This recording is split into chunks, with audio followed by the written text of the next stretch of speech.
নমস্কার। আজ আমরা স্বামী লোকেশ্বরানন্দ মহারাজজির লেখা বিশ্ববরেণ্য শ্রীরামকৃষ্ণ বই থেকে পাঠ করে শুনব।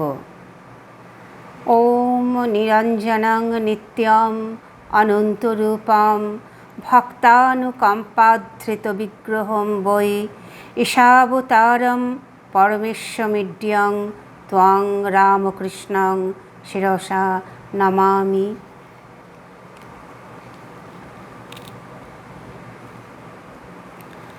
সত্যস্বরূপ শ্রী রামকৃষ্ণ।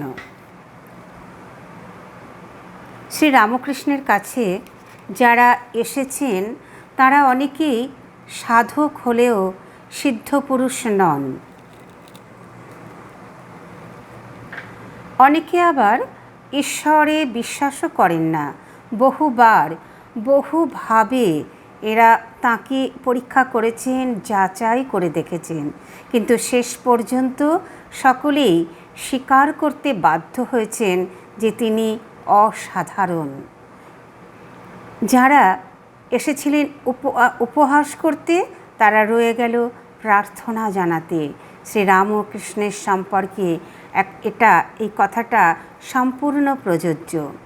শ্রীরামকৃষ্ণের সবচেয়ে বড় অসাধারণত্ব তাঁর নীরবতা।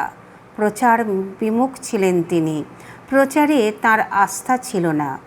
আদর্শের কথা মুখে বলার চেয়ে নীরবে সেই আদর্শ অনুযায়ী জীবন যাপন করাই তিনি শ্রেয় মনে করেছেন।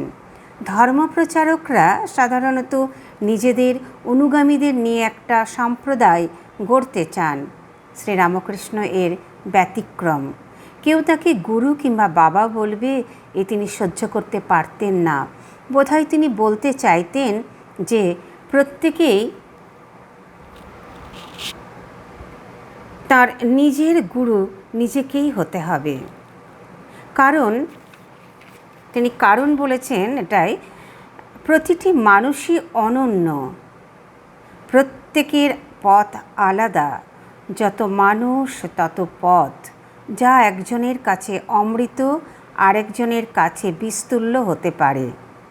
প্রত্যেকে তার নিজের পথ নিজে আবিষ্কার করে নিক, সেই পথ ধরে সে চলুক। বারবার যদি ব্যর্থ হয় তাতেও ক্ষতি নেই, আবার সে চেষ্টা করুক, আবার পথ চলুক। অন্য কেউ হয়তো কিছুটা সাহায্য করতে পারে, কিন্তু তার পথ তাকে নিজেই অতিক্রম করতে হবে। শ্রীরামকৃষ্ণ প্রচার করেননি, ডিগবির ভাষায় বললে তিনি প্রকাশ করেছেন, আদর্শকে উন্মোচন করে দিয়েছেন। এর ফলেই তার নীরবতা অর্থপূর্ণ হয়ে উঠেছে। নীরব হয়েও তিনি সরব বাঙ্ময়।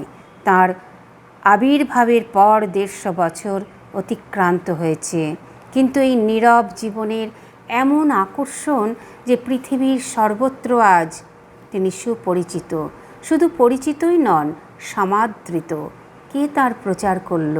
তার ভক্তেরা কি? তার সমাদরের কারণ তিনি প্রকাশ করেছেন ঈশ্বরকে, যে ঈশ্বরের আর এক নাম সত্য, যে সত্য শাশ্বত সনাতন, যে সত্য অপ্রতিরোধ্য। ঈশ্বরকে উন্মোচন করতে গিয়ে শ্রীরামকৃষ্ণ তাঁর অজ্ঞাতসারে নিজেকেই উন্মোচন করে ফেলেছেন। তিনি সারা জীবন আপন মনে ভগবানকে নিয়ে খেলা করেছেন, আর আমরা সুযোগ পেয়েছি বুঝতে যে ঈশ্বরকে উপলব্ধি করলে, সত্য উপলব্ধি করলে মানুষ কি হয়। সেই সত্যের মতোই শ্রীরামকৃষ্ণ আজ অপ্রতিরোধ্য হয়ে উঠেছেন। গত 150 বছরে শ্রীরামকৃষ্ণের যে জয়যাত্রা আমরা দেখেছি তা বস্তুত সনাতন সত্যের জয়যাত্রা। জয় ঠাকুর। প্রণাম নিও ঠাকুর।